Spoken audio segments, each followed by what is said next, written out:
Samba, I'm so grateful to be talking about this film with you. It's really an extraordinary work. It changed my life when I saw it. Same here. It's certainly not just you. It changed lives of generations of not only Senegalese but Africans and also youth around the world. Yeah. Now, we can start by talking about this opening scene, which was it's so shocking to me. I haven't seen anything quite like it. It almost feels ethnographic, but it also seems to have some social commentary that probably I wouldn't understand, but maybe Senegalese, your generation of Senegalese viewers would. The first scene of motion and action and people seen in their full bodies are four beautiful women and doing their work, and that of course is representative of Sembène's vision, in which women are central.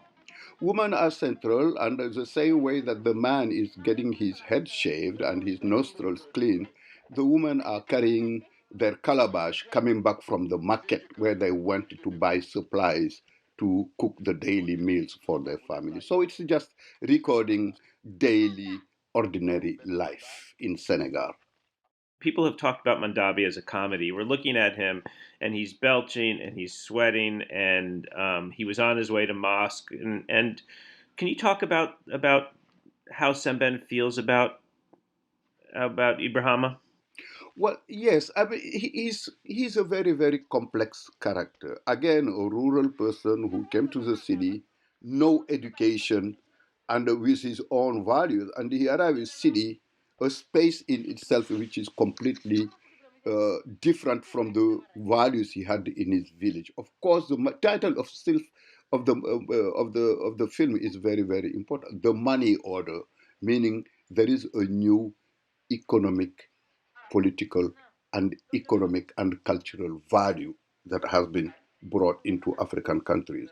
Were there active, what we would call feminist critiques happening in West Africa in the late '60s? No, not yet. I think that's where also Semben is a pioneer. Not only he has been a pioneer writer, he has been a pioneer filmmaker, but he's also a pioneer in a sense that he started already raising very, very important issues such as gender relations, feminism. I mean, you and I interviewed a lot of some Senegalese women who dub themselves now as feminists, who told us that really their thinking about gender relations was fueled by what they saw in Semben's work. In the second film, again, Semben is dealing with the issue of migration, how our economies have been interlocked with the European economies. But again, repeating the theme of the slave trade. Of course, the slavery now, it is not putting people in boats and bring them to Europe, but we deliver ourselves because this economic situation in our country is so dire. Here again, we are selling our labor very, very cheap. We are the one who do the cleaning of the streets, we are the one who tend the gardens. So it is a kind of proletarization of Africans. One needs to speak French to fully participate in this new society, and maybe we can talk a little bit about that and the language of the film. Yes, certainly. And again, it's very, very interesting. Semben received money to make this film from, of course, the French government with the help of then Minister of Culture, André Malraux. But as we all know, Semben had already written books and made one short film and his first feature fiction film, Black Girl. But then all those works were in the French language. And for Semben, the main goal was to reach the African people. How to reach African people? Of course, by using African languages. But then when you use African languages, you cannot function. The only language of social mobility, the only language of formal education, the only language of diplomacy and commerce is French. So what does it lead to? It leads that the language of of the majority is a marginalized language within their own country. I mean, Samber received his training in Moscow. Certainly, Soviet realist cinema influenced him a lot. He was a fan of Lenin's filmmaking, and Of course, he was also influenced by Italian neorealism in Borom Saret and maybe to some extent in Black Girl. He was influenced by the French New Wave, certainly, which also appears in his first two films. I think Mandabi is revelatory of Sembène's own evolution as a filmmaker. His quest to find a genuine African film language.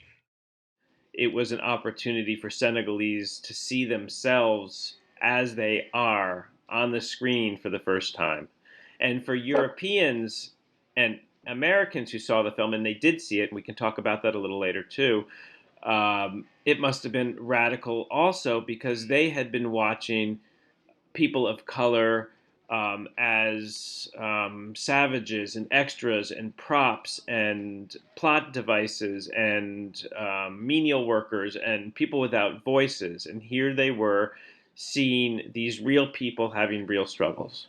But Sembène had said it, Jason, so many times. For him, he came to cinema to kind of lend his people a mirror to cinema, a cinema that would be reflective of their realities, of their daily realities, seeing themselves. He said many times that it is not really the artist who makes change, but there is no change without the artist.